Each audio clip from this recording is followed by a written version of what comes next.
فاسألوا أهل الذكر إن كنتم لا تعلمون.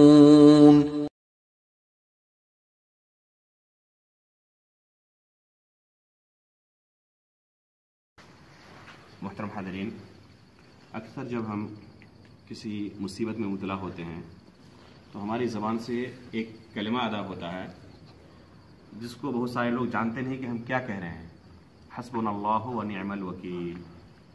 آپ لوگوں نے بھی کہا ہوگا انشاءاللہ، اور یہ بکثرت کہنا بھی چاہیے.